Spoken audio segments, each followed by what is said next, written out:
এই ঘটনার সঙ্গে সংশ্লিষ্ট অনেকের সাক্ষাৎকার এখানে প্রচারিত হয়েছে। আবারও বেশ কয়েকজন প্রত্যক্ষদর্শী বা ঘটনার সঙ্গে সংশ্লিষ্ট ভুক্তভোগী ব্যক্তিদের সাক্ষাৎকার আবারও আমি নেওয়া শুরু করেছি, যেগুলো আপনারা পর্যায়ক্রমে দেখতে পাবেন। আজকে আমার সঙ্গে যোগ দিচ্ছেন বিডিআর এর এই হত্যাকাণ্ডের ঘটনার সময় যিনি ডিজিএফআই তে কর্মরত ছিলেন, মেজর সৈয়দ মনিরুল ইসলাম কনক, যিনি সেনাবাহিনীতে যোগ দেন 26 বিএমএ লং কোর্সের মাধ্যমে এবং বিভিন্ন গুরুত্বপূর্ণ দায়িত্ব পালন করেন। 2009 সালে তিনি ডিজিএফআই তে কর্মরত ছিলেন। আমরা তার কাছ থেকে জানবো বিস্তারিত অনেক তথ্য। মেজর সৈয়দ মনিরুল ইসলাম, আপনাকে স্বাগত জানাচ্ছি আজকের অনুষ্ঠানে। ধন্যবাদ ডক্টর কনক সাওয়ার ভাই, আপনার এই অনুষ্ঠানে আমাকে আমন্ত্রণ জানানোর জন্য, আমাকে কিছু কথা বলবার সুযোগ দেওয়ার জন্য, এবং আপনার মাধ্যমে সকল দর্শক এবং শ্রোতাদেরকে আমি শুভেচ্ছা জ্ঞাপন করছি। তো আপনি আমার মিতা, আপনার নামের শিশু, আপনার নিকনেমও কনক, আমার নিকনেমও কনক, ভালোই হলো, অনেকদিন পরে আমার একজন মিতা পেলাম। তো আমি আসলে জানতে চাই মেজর মনির, যে ডিজিএফআই এর কাছে কি কোনো তথ্য ছিল না এই যে বিডিআর এর এরকম একটা ঘটনা সংঘটিত হচ্ছে? কারণ বিডিআর এর জওয়ানরা আমরা পরবর্তীতে জেনেছি তারা তাপসের কাছে গেছে, নানকের কাছে গেছে, শাহরা খাতুনের কাছে গেছে। তো রাইফেল সিকিউরিটি ইউনিটের কাছে ইনফরমেশন ছিল। ডিজিএফআই মানে আমরা জাস্ট আগে পরে কি হয়েছিল, অর্থাৎ আমার কোনো প্রশ্ন নাই, আমি শুধু আপনার কাছ থেকে শুনবো ঘটনাক্রম গুলো। আপনি আগে থেকে শুরু করতে পারেন, পরে থেকে শুরু করতে পারেন, আপনি যেভাবে চান, অর্থাৎ মূল বিষয়টা আমি জানতে চাই আপনার কাছ থেকে, মেজর মনিরুল ইসলাম। ধন্যবাদ কনক ভাই। আসলে সময়ের প্রেক্ষাপটে জিনিসটাকে যদি আমরা এইভাবে বিচার করি যে 25শে ফেব্রুয়ারি একটা নিরবিচ্ছিন্ন ঘটনা, তো সে আলোকে এটাকে আলোচনা করলে বা বিচার করলে এটা কোনোভাবে পরিপূর্ণতা লাভ করবে না। তো এই ঘটনার আদ্যপান্ত সম্পর্কে আরো স্পষ্টীকরণ করতে হলে আমি মনে করি এই ঘটনা আরো অনেক পিছন দিকে যেতে হবে। সেই ক্ষেত্রে তখন বিভিন্ন সংস্থাগুলোর কার কি ভূমিকা ছিল, কারা আদৌ কতটুকু জানতো, কাদের কি দায়িত্ব ছিল, বা তাদের কি কতটুকু ব্যর্থতা ছিল, বা কি করতে পারতো, সেগুলো হয়তো আস্তে আস্তে বেরিয়ে আসবে। কারণ এটা আমার দৃষ্টিকোণ থেকে সত্যিকার অর্থে অত্যন্ত সুপরিকল্পিত ভাবে একটা রাষ্ট্রীয় পর্যায়ের সমস্ত মেশিনারিজকে ব্যবহার করে একটা পরিকল্পিত হত্যাকাণ্ড, যে হত্যাকাণ্ডের মাধ্যমে বা যে হত্যাকাণ্ডের সাথে একইভাবে দেশীয় কোনো রাজনৈতিক শক্তি যেভাবে জড়িত, সেইভাবে একটা বৈশক্তিও জড়িত। 2009 সালের এটার বহু আগে এই পরিকল্পনা, অর্থাৎ আপনারা যদি মনে করেন এটা 2009 সালে বিডিআর হত্যাকাণ্ড ঘটনা এবং 2009 সালে এটা পরিকল্পনা, it is not that, it was assessed way before and they had been plotting. তো এটা প্লট করে আসলে কিন্তু এগুলো জিনিস তো অত ওইভাবে হয় না। এক্সিকিউশনটা একটা লাস্ট মোমেন্টে করে, তার একটা ন্যারেটিভ তৈরি করবে, করে নিয়ে সেটাকে মানুষের কাছে ওই স্টোরিটাকে রিপ্রেজেন্ট করবে, করে নিয়ে তারা করে। তো হারবার তো এর পরবর্তীতে যেটা হলো যে 2009 সালে তো নির্বাচন হয়ে গেল, হয়ে যাওয়ার পরে আওয়ামী লীগ তখন তাৎক্ষণিকভাবে, আমি তখনও ডিজিএফআই তে কর্মরত, নির্বাচন হয়ে যাওয়ার পর তো তখন তারা শুরু হয়ে গেল ব্যাপক রকমের রদবদল। প্রথম দিকে যেটা শুরু হয়ে গেল যে তারেক সিদ্দিকী এটাকে নিয়ন্ত্রণে নেওয়ার চেষ্টা করলেন, পুরো সেনাবাহিনীটাকে সম্পূর্ণ নিয়ন্ত্রণে নেওয়ার চেষ্টা করলেন।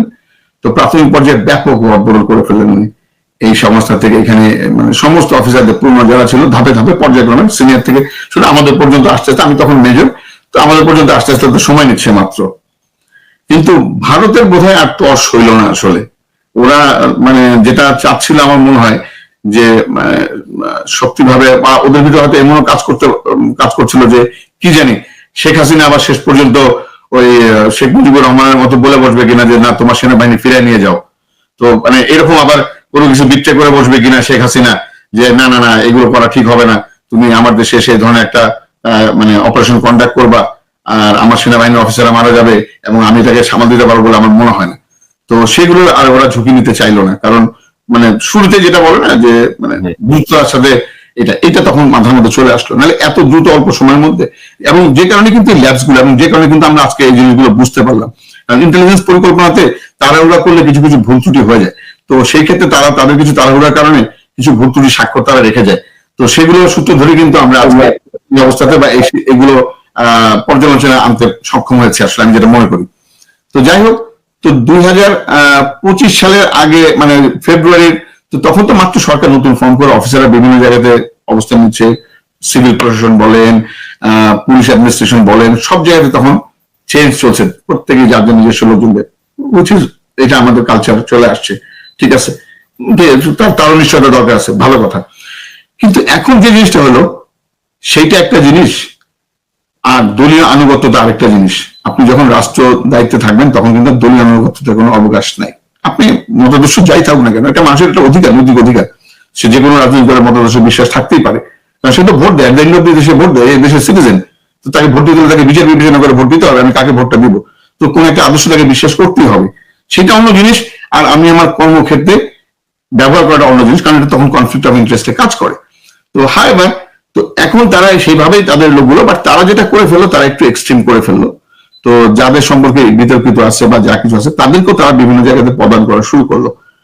তো এইটা করার কারণে মোটামুটি ভাবে একটা নেটওয়ার্ক তারা তৈরি করে ফেললো, যাতে করে খুব দ্রুত তার মাধ্যমে এটা নিতে পারে। ঠিক এই সময়টাতে এগুলো তথ্য তখন আমাদের কাছে ছিল না, এবং যেহেতু এটা বেসিক্যালি দেখে সিআইবি, তো এই বিডিআর কি ঘটনা ঘটছে বা না ঘটছে সেগুলো সেভাবে কিন্তু হয়নি। আর যেহেতু নির্বাচনে দেখেন, এই জন্য নির্বাচনের আগে নির্বাচনের প্রতিনিধিরা বিভিন্ন ভাবে বিভিন্ন সংগঠনের সবার সাথে যোগাযোগ রক্ষা করে, কারণ এরাও তো ভোট দেয়। তো সেই রকমই একটা কানেকশন থেকে কিন্তু আসলে এই যে জিনিসটা তৈরি হয়ে গেল, যে যেটার সাথে জাহাঙ্গীর কবির নানক, মির্জা আজম বা শেখ ফজলুল তাপস, এটার সাথে এই বিডিআর এর একটা গ্রুপ তারা যোগাযোগ রক্ষা করত। Fine, first class. এখন ইন্টেলিজেন্স এজেন্সি যখন কাউকে দিয়ে কাজ করাবে, ওরা কিন্তু বুঝতে দেবে না যে আমি কাকে দিয়ে কি উদ্দেশ্যে কি ব্যবহার করাচ্ছি বা কোন দিয়ে কি যাবে, এত সহজে এটা বুঝতে দেবে না। তো এই পুরো বিডিআর এর ঘটনাটাকে আমি আসলে প্রাথমিকভাবে বলবো যে 3টা ধাপে আমি অ্যানালাইজ করে এক্সপ্লেন করার চেষ্টা করব।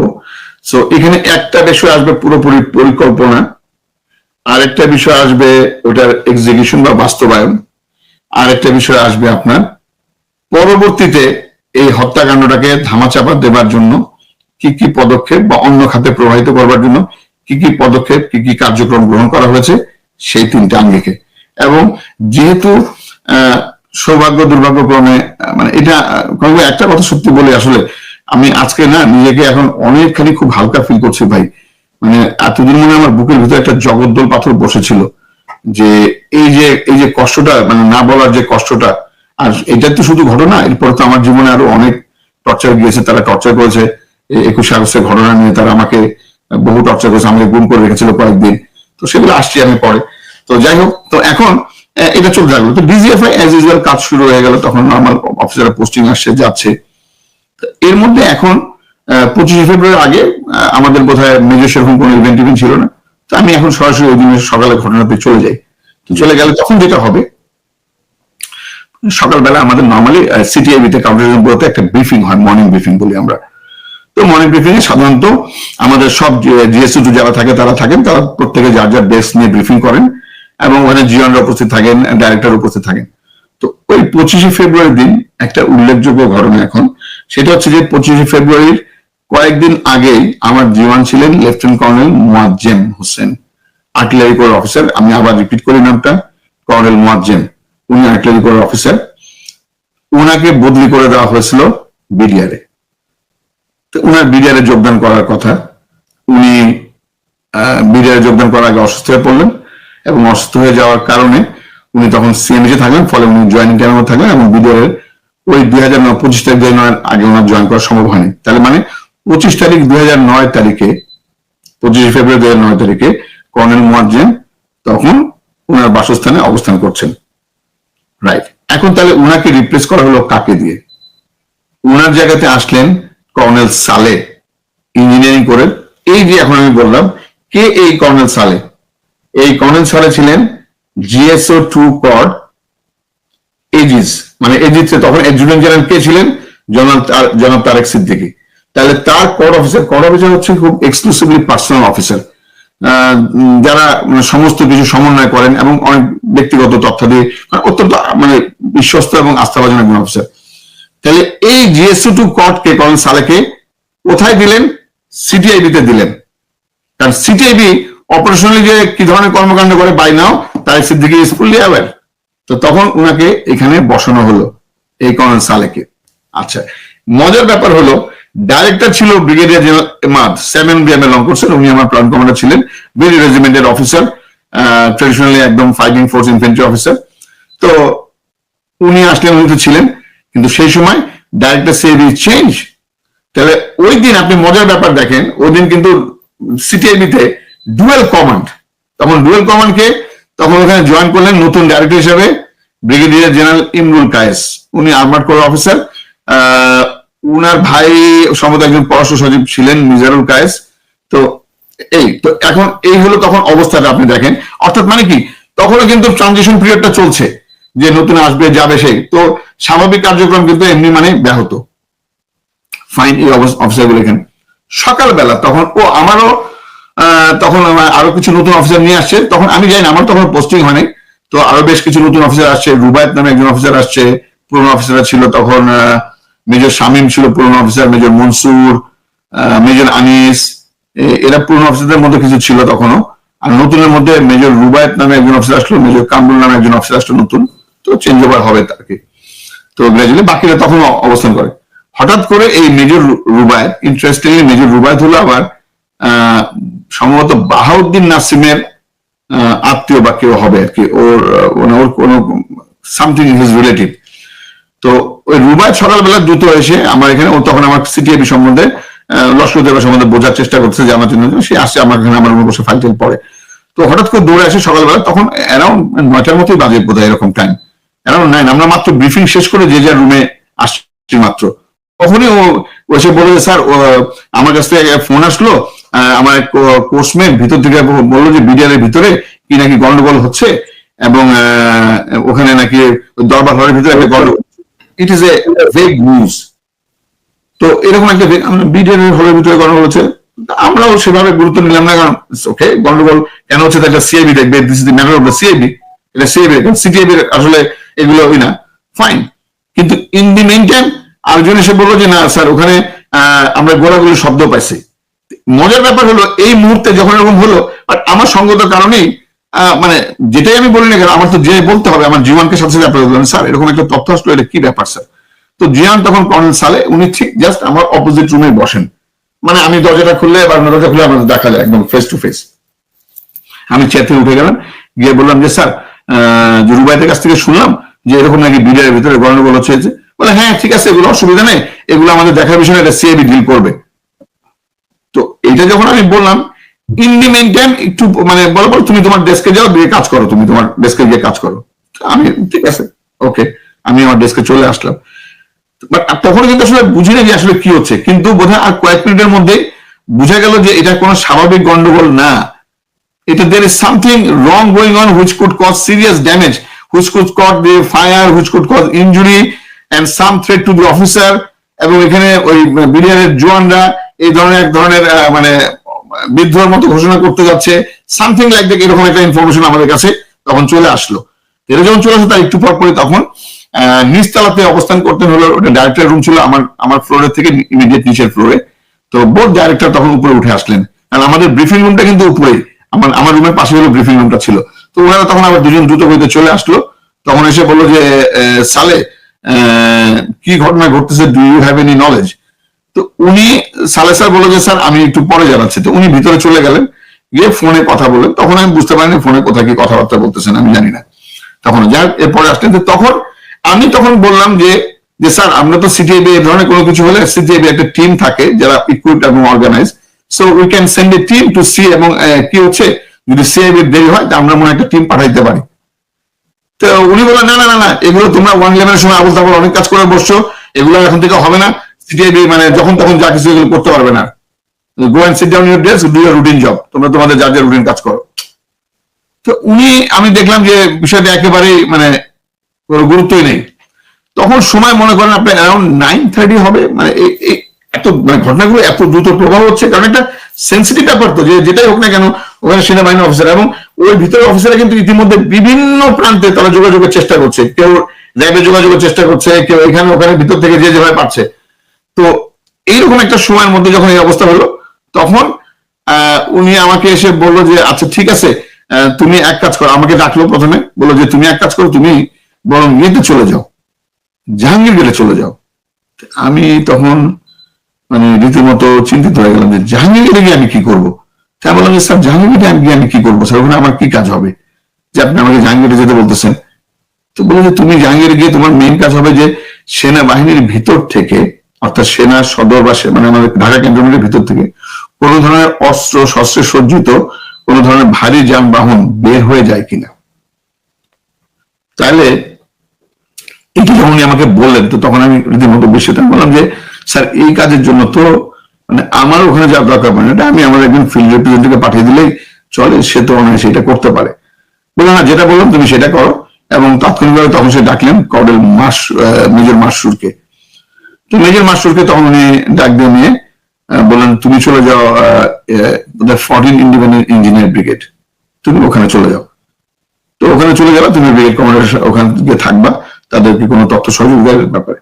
ইন দি মিনটাইম আবার তখন ডাইরেক্টর চলে আসার পর উপরে চলে আসলো, আসার পর তখন বলা হলো যে ঠিক আছে তাহলে অপারেশন টিমগুলো রেডি করো, অপারেশন টিমগুলো রেডি করা হোক, অপারেশন চলে যায়। তো যেহেতু আমি আমার বরাবরই একটা টিম রেডি থাকতো, আমি দুটো মেসেজ দিলাম, ওরা সাথে সাথে চলে আসলো কোথা থেকে অস্ত্র টস্ত্র নিয়ে। আমাদের সত্যি কথা ফাইটিং ক্যাপাবিলিটি না, আমরা বেসিক্যালি ক্ল্যান্ডেস্টাইন অপারেশন কন্ডাক্ট করি, বাট তারপর ধরে নিলাম যদি সে ধরনের কোনো ক্ল্যান্ডেস্টাইন অপারেশন কন্ডাক্ট করতে হয়, if recur will get inside, আমরা যে কোনো ভাবে যাবো, এটা ঘটনাটা জানার চেষ্টা করবো বা কি সত্যিকার অর্থে উইল কন্ডাক্ট, আমরা we are expert, we are train for that one. সেটা আমি সিভিল ডিসগাইসে কিভাবে ঢুকি না ঢুকি ওটা আমাদের কৌশলের ব্যাপার, সেটা করবো। বাট পারমিশনটা মানে মোটামুটি ভাবে পেলাম একটা টিম হিসাবে। তো এখন তাহলে মানে প্রথম দিকে কিন্তু উনি আমাকে বলছেন জাহাঙ্গীর গেটে, তো পরে প্রথম বললো যে ঠিক আছে তাহলে তুমি বিডিআর গেটে যাবে। পরে উনি আমাকে বললেন না তুমি ওখানে যাবে না, তুমি চলে যাও 46 ব্রিগেড কমান্ডারের কাছে। আমি বললাম 46 ব্রিগেড কমান্ডারের কাছে কি করতে যাবো স্যার? বললো না 46 ব্রিগেড কমান্ড মুভ করবে, তো তুমি চলে যাও, তুমি 46 ব্রিগেড থাকবা। প্রথমবার উনি আমাকে এটা বললেন যে যদি 46 ব্রিগেড কোন ধরনের ইন্টেলিজেন্স গোয়েন্দা তথ্য বা কোনো সাহায্য সহযোগিতা চায় বা দরকার হয়, আমরা সব ধরনের সাহায্য সহযোগিতা প্রদান করবো যাতে তাদের কোনো অপারেশন পরিকল্পনা করতে সহজ হয়। That was the speech given to me first. Fine. But এইটার পিছনে যে অন্য কোনো কিছু থাকতে পারে এটা তো বুঝতে আমার পরে সময় লাগছে। আমি তো প্রথম থেকে সত্যি কথা বুঝতে পারিনি যে what was the true message from him.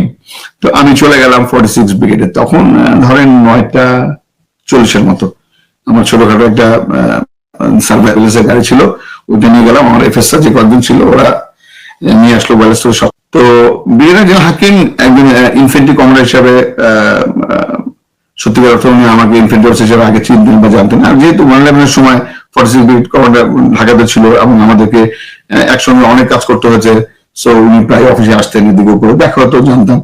তো উনি স্নেহ করতেন, সত্যি কথা আমাকে স্নেহ করতেন, সদালাপি অফিসার। তো আমাকে দেখা মাত্র যখন ঢুকলাম, দেখা মাত্র আমার এখনো বাজে কথাটা, আরে টাইগার তুমি এখানে, মানে এই যে সম্বোধন গুলো, তাই না? আরে টাইগার তুমি এখানে, মানে তুমি এখানে কি, তোমার কি কাজ, ব্যাপারটা এরকম। তুমি আমি বললাম স্যার আমাকে তো পাঠানো বললো যে আপনাকে গোয়েন্দা সাহায্য দিতে। আরে রাখো গোয়েন্দা সাহায্য সহযোগিতা, আর কি গোয়েন্দা সহযোগিতা করবো তোমরা, মানে অনেকটা এরকম ভাবে কথাবার্তা। তো বলে তারপর উনি আমাকে জিজ্ঞেস করলেন যে এই তোমার কাছে বুলেট প্রুফ জ্যাকেট আছে তো? তো আমি বললাম যে জি স্যার আমার কাছে, মানে উনি নিজেও বুলেট প্রুফ জ্যাকেট পরছিলেন তখন, তো হেলমেটটা নিয়ে রেডি হচ্ছিলেন। তো আমাকে তখন উনি বললেন যে তোমার, আমি বললাম স্যার আমারটা আছে, আমার তো সিভিল, আমাদের কোনো সিভিল। আমি বললাম স্যার আমার কাছে আছে। তো তখন বলে তাহলে কি তুমি আমার সাথে যাচ্ছ? তা বললাম জি স্যার আমার তো আপনার সাথেই থাকতে হবে, মানে এটাই তো আমার জন্য আদেশ যে আপনি যেখানে জলে স্থলে অন্তরক্ষে যেখানে যান না কেন স্যার, আমার আপনার সাথে থাকতে হবে স্যার, তা আমার প্রতি আদেশ এইটাই। তো ওকে, তো ঠিক আছে। তো তখন তাহলে বলতে তাহলে ঠিক আছে তুমি একটা তুমি আমার গাড়িতে উঠে আসো। তো আমি তখন আমার সাথে যে গাড়িটা ছিল ওদেরকে বললাম যে তোমরা এই গাড়িটা নিয়ে ফলো করো, আর আমি তখন ওয়েট করলাম। তো ইন দি মেন টাইম যেটা তখন তো যেহেতু আমি ওনার সাথে অ্যাটাচড হয়ে গেলাম, তো 46 ব্রিগেডের অপারেশন গুলো তখন আমি শুনতে পাই। তো 46 ব্রিগেডের তখন কিন্তু কয়েকটা ইউনিট অলরেডি মুভ হয়ে গেছে, আমরা পৌঁছার আগে আগে 46 ব্রিগেডের কয়েকটা ইউনিট মুভ হয়ে গেছে তখন। তো 46 ব্রিগেডের একটা ইউনিট সম্ভবত এটা কি সেকেন্ড বেঙ্গলই হবে, রাইট, এটা সেকেন্ড বেঙ্গল। আরেকটা ইউনিট ছিল হলো আপনার 4 বেঙ্গল, আরেকটা ইউনিট ছিল 17 বেঙ্গল। তো 3টে ইউনিটই মুভ করে। তো 3টে ইউনিট তখন ডিপ্লয়মেন্টে আমি জানতে পারি, বাট ইউনিট মুভ করে গেছে এবং 46 ব্রিগেড কর্নার মুভ করলো। আমি ওনার সাথে গাড়িতে উঠলাম, তো আমরা যাচ্ছি। তো আমরা যখন ধানমন্ডি গেটের মানে ধানমন্ডির ওখানে পৌঁছালাম, লেকের কাছে, ধানমন্ডি লেকটার কাছাকাছি, তখন আমরা বেশ গোলাগুলি শুনলাম। তখন বেলা বাজে মনে করেন অ্যারাউন্ড 10:30 মতো হবে। তখন আমরা কিন্তু মানে গুলির শব্দ পেলাম যে ফায়ারিং হচ্ছে। তখন আমি 46 ব্রিগেড কমান্ডার, তো ইউনিটের সিওরা তখন যেহেতু আমি মানে কমান্ডে ছিলাম, আমি ওনার সাথে ওখানে আছি। ওনার ব্রিগেডের বোধহয় বিএম সাথে ছিল, ডিকিউ তখন রয়ে গেছিল ব্রিগেড হেডকোয়ার্টারে। তো আমরা ওখানে নামলাম, নামার পরে সুবিধা মতো দূরত্ব থেকে ধরেন ব্রিগেডের যে মেইন গেটটা যেটা আর কি, যেটা ওখানে যে মেইন গেটটা, তো ওই গেট থেকে আমরা ধরেন 500 গজ দূরে যে আবহনীর মাঠটা, যে গলিটা যেখান দিয়ে, ঠিক ওই আবহনী মাঠের গলির ওখানে এসে আমরা আস্তে করে অবস্থান করলাম, গাড়িটারি পার্ক করলাম, ওখান থেকে আমরা নামলাম। ওখানে প্রাথমিক পর্যায়ে উনি মানে কমান্ড পোস্ট বা বলেন বা ওনার কমান্ড হেডকোয়ার্টার যেটা, ওখানে উনি এস্টাবলিশ করেন। ওনাকে তো নিয়ন্ত্রণ করতে হবে সবকিছু, তো ওই জায়গাটা থেকে ভিজিবিলিটি ভালো, সবকিছু ভালো। তো ইন দি মেইনটাইম আমার এফএসও তখন চলে আসলো। তো আমার এফএসও যখন চলে আসলো, তো তখন আমি তাদেরকে ওইভাবে ব্রিফিং করলাম, বিকজ এর মধ্যে কর্নেল সালে বলতে হবে গাড়িতে থাকা অবস্থায় উনি আমাকে কয়েকবার ফোন করেছেন। ফোন করে উনি বারবার খালি জিজ্ঞেস করতে যাচ্ছে যে is doing what, 46 brigade is doing what is doing. আমি sir keep giving me the updates. আমি বললাম ঠিক আছে স্যার, আপনার যা আপডেট দরকার আমি জানাবো আপনাকে, আপনি যেটা প্রশ্ন করবেন সেটা আমি আপডেট দিতে থাকবো, ফাইন। তো তারপরে আমরা যখন মাঝামাঝি অবস্থানে পৌঁছে গেলাম ধানমন্ডি লেকের কাছে, উনি তখন আবার আমাকে বললেন এই what is the 46 brigade development, কোথায় কোথায় কি। আমি বললাম স্যার আমি তো এখন পৌঁছতেই পারিনি, এবং আমার এফএসরা কেউ ওখানে এলাকা যেতেই পারেনি, আমি ডেভেলপমেন্ট সম্বন্ধে আপনাকে কি বলবো। তো যাই হোক, সম্ভবত সেকেন্ড বেঙ্গলের মেজর কামরুল ওর অবস্থান ছিল হলো আপনার নিউ মার্কেটের কাছে। নিউ মার্কেটের যে গেটটা, ওই যে হাজারিবাগ নিউ মার্কেটের গেটটা, ওইখানে হলো মেজর কামরুলের নেতৃত্বে একটা টিম ছিল ওখানে। তো ওরা পৌঁছে যায় ওখানে, গেটটা তারা কিন্তু অলরেডি কর্ডন করে ফেলছে অলরেডি। আচ্ছা, আর এদিকে আমি তো আমার অবস্থান থেকেই আমার এফএস এর মাধ্যমে নিয়ে আমি পাঠালাম, আপনার একজনকে পাঠালাম যে আমবালা সুইচটা আছে না আপনার, যে কাছাকাছি একটা, আরেকজন গেল হলো আপনার ওই যে কি বলে জাপান, ভুলে গেলাম এখন মনে নেই, Bangladesh friendship hospital, right, Japan Bangladesh friendship. ওই ওখানে মজার ব্যাপার যে ওখানে অলরেডি ঢাকা ডেটের কর্নেল আলমাস রাইসুল গনি, নামগুলো মনে রাখেন, এগুলো this are very important name. তো কর্নেল আলমাস রাইসুল গনি উনি তখন ঢাকা ডিটাচমেন্টের বা ঢাকা ডিজিএফআই যে ঢাকা ডেট, তার ডেট কমান্ডার। তো জাপান মধ্যে হাসপাতাল ওখান থেকে যখন এটা যখন পৌঁছে গেল, তখন আমাকে তো ইনফরমেশন গুলো কালেক্ট করতে হবে, আর আমাকে থাকতে হচ্ছে বরাবর 46 কমান্ডারের সাথে, যে ওনার থেকে যা কিছু পাই, মানে আমাকে have to make a balance from all the information what is going on.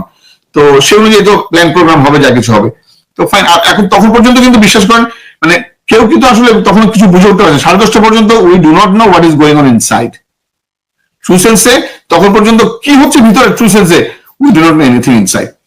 এরপরে যখন পৌঁছে গেল, এই কর্নেল আলমাস রাইসুল গানি ছিলেন হলো এখানে। আমি শিওর কর্নেল আলমাস রাইসুল গানির সাথে অবস্থান থাকার কথা ওখানে 4 বেঙ্গলের অফিসার মেজর সুমন, উনি 25 বিএমএল অন কোর্সের 4 বেঙ্গলের অফিসার মেজর সুমন, উনি ওখানে থাকার কথা।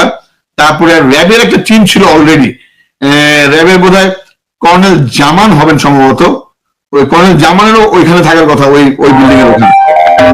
তো আমার কাছে এই তথ্যগুলো তখন মাত্র জাস্ট আসছে যে ডেপ্লয়মেন্ট, কারা কি অবস্থান বা কাদের কি গতিবিধি কি হচ্ছে, এগুলো জাস্ট আমার কাছে তখন মেসেজ আসছে মাত্র। আমরা তখন ইনিশিয়াল সেট আপ গুলো যখন এরকম হচ্ছে বেলা 10:30 11টার দিকে, 11টা 11:30 দিকে আমার মনে হয় বা 11:30 দিকে হবে, টাইম গুলো একটু আপ ডাউন হতে পারে, এত বছর আগে ঘটনা তো, আর এগুলো নিয়ে আসলে মনে করতে চাই না, কারণ জীবনে অনেক কষ্ট গেছে তো এগুলো নিয়ে, তো এগুলো মাসে মনে করতে চাই না। তো 11:30 দিকে তখন বোধহয় সম্ভবত major Kamrul he open fire from the new market gate. এটা আমার কাছে তথ্য আসলো যে সে একটা ফায়ার ওপেন করছিল, বাট ফায়ার ওপেন করার পরে পরবর্তীতে কি কত রাউন্ড কি ফায়ার করছে এগুলো তথ্য আমি বের করতে পারিনি, বাট হি ওপেন ফায়ার ওখান থেকে। ওখানে যা পৌঁছার পরে যে মেজর কামরুল সে ফায়ার ওপেন করছিল। তো আমি এর পরের ঘটনাগুলো জানি না আসলে, মানে ওর ফায়ার ওপেনের পরটা এটা তথ্য খালি আসলো, এবং আমি তখন আমাকে যখন এর মধ্যে কোন সালে ফোন করলো, ফোন করার পরে তখন জিজ্ঞেস করলো কি অবস্থায় আছে, আমি তখন ডেভেলপমেন্ট যেটুকু যা পেয়ে গেছিলাম আমি ওনাকে আপডেট দিলাম, sir this is the development. আমি যখন আমি বললাম যে স্যার বোধহয় মেজর কামরুল ওখান থেকে ফায়ার ওপেন করছে, তারা চেষ্টা করছে বিভিন্ন ছোট ছোট গ্রুপ ভিতরে ইন করার জন্য, দে আর ট্রাইং। তো তখন বলো যে who are him to open the fire is the 46 brigade. আমি বললাম না, উনি তো আমার সামনেই স্যার, উনি তো আমার সামনে, উনি তো কোনো আদেশ দেয়নি ওখানে মেজর কামরুলকে ফায়ার করার জন্য। এখন মানে কে দিছে বা কারা দিছে ফায়ার করছে আই হ্যাভ নো নলেজ। বলে ফাইন্ড ইট আউট, আমাকে বলো ফাইন্ড ইট আউট। আমি বললাম আচ্ছা ঠিক আছে স্যার। তো এখন আপনি দেখেন মানে মজাটা কি, আপনি কি ফাইন্ড করবেন যে ভিতরে কি হচ্ছে, যে তুমি কি তোমার কোনো টিমকে ভিতরে পাঠাতে পারছো, তোমার is there any element inside, what is going on inside, what is the information you can give me, বা এটা দিয়ে আমরা আর্মিকে কিভাবে তথ্য দেবো যাতে আর্মি কোনো কিছু পরিকল্পনা করতে পারে। Nothing of that nature, rather who open the fire সেটা নিয়ে ওনার মানে স্ট্রেস। হাউএভার এখন বেলা 11:30-12টার দিকে তখন হলো যে আপনার একটা হেলিকপ্টার হোভার করলো। হেলিকপ্টারটা যখন হোভার করলো তখনই কিন্তু প্রচুর ব্যাপক মানে ওরা আকাশের দিকে লক্ষ্য করে গুলি ছুড়লো, এবং ঠিক ওই সময় এই যে এখানে ইম্পর্টেন্ট জিনিস, ওই সময় এরকম 12:30 দিকে তৎকালীন ডাইরেক্টর সিআইবি দিলেন ব্রিগেডিয়ার জেনারেল মামুন খালেদ, উনি 11টার সময় ডাইরেক্টর এফএসআইবি তে ছিলেন। পরবর্তীতে এই বিলের ঘটনার সময় উনি তখন ডাইরেক্টর সিআইবি তে আপনি আসলেন।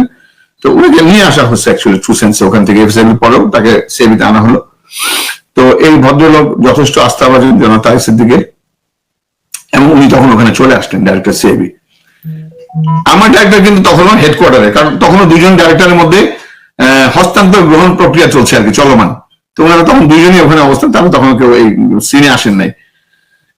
আর ওদিকে জীবন্ত কর্নেল সালে তখন হেডকোয়ার্টারে, কর্নেল সালেও কিন্তু সিনে আসেন নাই, কর্নেল সালে তখন হেডকোয়ার্টারের ভিতরে, রাইট। তো এখানে মামুন খালেদ হঠাৎ করে চলে আসলেন। তো তখন ওই আম্বালার ওখানে যারা ছিল তখন তারা ওখান থেকে আমার এফএস ওখান থেকে বললো যে স্যার ডাইরেক্টর সিআইবি একটু আগে আসলেন। তারপর ওখানে তখন তারা তাদেরকে যে দেখছে উল্লেখযোগ্যের মধ্যে জাহাঙ্গীর কবির নানক, মির্জা আজম এবং তাপস। সো তারা ওই আম্বালা সুইট রেস্টুরেন্টের ওখানে গিয়ে ওখানে তারা বসে কি আলোচনা করলো, এবং ওখানে সম্ভবত ডিডি তৌহিদ, আচ্ছা আমি একটু পানি খেয়ে নিই, অনেক লম্বা কথা তো। জি। তখন এই ডিডি তৌহিদকে নিয়ে তারা ওখানে বোধহয় কোনো মিটিং টিং করে। এর মধ্যে থেকে 12টা বেজে গেছে তখন অলরেডি। অফিসারদের চেষ্টা চলছে। 46 কমান্ডার 2বার ফোন করলেন, একবার মনে হয় ফোন করলেন ডিএমও কে। ডিএমও বললেন যে এখনো কোনো সিদ্ধান্ত হয়নি, কোনো কিছু হয়নি, এটা সেনাবাহিনীর প্রধান ইয়ে দিকে যাচ্ছেন, প্রধানমন্ত্রী অফিসের দিকে যাচ্ছেন। তো সেনাবাহিনী প্রধান কোনো আদেশ নির্দেশ না দিলে আমরা এখন কোনো কিছু পাচ্ছি না, এবং আমরা সিজিএস থেকে কোনো ডাইরেক্টিভ পাই নাই। তো সিজিএস তখন হলো কর্নেল সিনা ইবনে জামালি। তো এইদিকে ব্রিগেড কমান্ডার ব্রিগেডিয়ার হাকিম মানে সত্যিকার অর্থে উনি খুব দ্বিধাদ্বন্দ্বের মধ্যে ছিলেন, মানে উনি অস্থির, মানে আমি যেটুকু লক্ষ্য করছি উনি খালি কন্টিনিউয়াস পাইচারি করেন, কি সিদ্ধান্ত নেবেন কি করবেন উনি বুঝে উঠতে পারছেন না। মানে সত্যিকার অর্থে মানে একটা মানুষ যদি স্ট্রেস হয়, মানে হি ওয়াজ ইন ট্রু সেন্সে স্ট্রেস, একবার এদিকে যায় একবার ওদিকে যায়, একবার রান্নাটা বলে এটা দাও, তো মানে উনি খুব মানে অস্থিরতার মধ্যে যেন মানে কি করবে বুঝতে পারছে না। হাইবার এদিকে তো তার ইউনিটের ডেপ্লয়মেন্ট গুলো মোটামুটি হয়ে গেছে, বাট আমার যেটা মনে হয় উনি হয়তো আরো সোর্স থেকে, কারণ ওনার কাছে আরো ফোন আসছিল, কথা হচ্ছিল, তো উনি হয়তো আরো অন্যান্য কিছু জানতে পারেন যেটা could be the reason for his stress. তো যেটা আমি ওর মধ্যে আমার সাথে উনি শেয়ার করেন নাই, বা উনি ভিতরে কি তথ্যগুলো জানতেন যেটা উনি আমার সাথে শেয়ার করেন, বাট আমি ওনাকে যথেষ্ট রকমের স্ট্রেস, এবং আমি ওনাকে এটুকু অবজার্ভ করলাম বেলা 1টার দিকে, বেলা 1টার দিকে মজার ঘটনাটা আপনাকে বলি, এখন ঘটনা চলমান। ও এর মধ্যে কিন্তু আরেকটা তথ্য চলে আসছে, তখন আরেকটা তথ্য চলে আসছে, ওই যে মেজর কামরুল যার কথা বললাম, ওই মেজর কামরুল ওখান দিয়ে ওই গেট দিয়ে মেজর ফিরোজ না বোধহয় কোন একজন অফিসার সম্ভবত বের হয়ে যেতে সক্ষম হয়, এবং তার মাধ্যম থেকে তথ্যটা জানা যায় যে already by that time minimum 12-14 জন অফিসার নাকি ওখানে পড়ে আছে, এবং ওখান থেকে ভিতর থেকে মানে সিভিলও কিছু বের হয়ে গেছিল, এবং সিভিলদের একজনকে আমি জানি না, সিভিলদের একজনকে নিয়ে ওই মেজর কামরুল হি হ্যাজ ইন্টারোগেটেড, এবং ওই সিভিলিয়ানের মাধ্যমে কিন্তু সে জানতে পারে যে 10-12 জনের মতো অলরেডি মারা গেছে। দেখেন আমরা কিন্তু এখন এদিক থেকে আমার ডিজিএফআই তখন পর্যন্ত আমার কিছু জানাই নাই, কেউ কোনো কিছু জানে নাই, nothing what is going on already, এটা কিন্তু ওইখান থেকে ওর মাধ্যমে চলে আসতো। তো আমি যখন এই খবরটা পাওয়া মাত্র স্যারকে জানালাম, ব্রিগেড হাকিমকে জানালাম, জানানোর পরপরই স্যার বললো যে তুমি তোমার হেডকোয়ার্টারে একটু জানাও তাড়াতাড়ি। তো আমি তখন হেডকোয়ার্টারে ফোন করলাম সালে স্যারকে বললো যে তোমার মানে কে বললো তোমার এগুলো তথ্য, তাই আমি বললাম যে সোর্স বললো আমাদের এফএসজি আছে ওখান থেকে, বললো যে এরকম একটা বলে না এটা কোনো প্রোপাগান্ডা হতে পারে, ব্যাপারটা বুঝছেন যে না এটা কোনো প্রোপাগান্ডা হতে পারে। আচ্ছা ঠিক আছে, এখন আমার তো আমি তো যেতে পারছি না ওই জায়গাতে, আমাকে সোর্সে যে তথ্য আসে। তো ইন দি মিন টাইম আমরা ওখানে অবস্থানরত, এর মধ্যে স্যার বোধহয় সিজিএস এর সাথে আরেকবার যোগাযোগের চেষ্টা করলেন, brigade Hakim sir is trying to reach, এবং এখানে 46 ব্রিগেডের যে ইউনিট গুলো যারা ডিপ্লয় ছিল তারা কিন্তু শক্ত অবস্থানে, এবং ইতিমধ্যে আপনার একটা আর্টিলারি রেজিমেন্ট সম্ভবত কর্নেল সিরাজ বা মেজর সিরাজ হবেন আর্টিলারি কোর অফিসার, উনি অলরেডি আর্টিলারি গান নিয়ে ওই যে জিগাতলা যে রোডটা মানে বিবেকের থেকে 700 গজ দূরে আবাহনের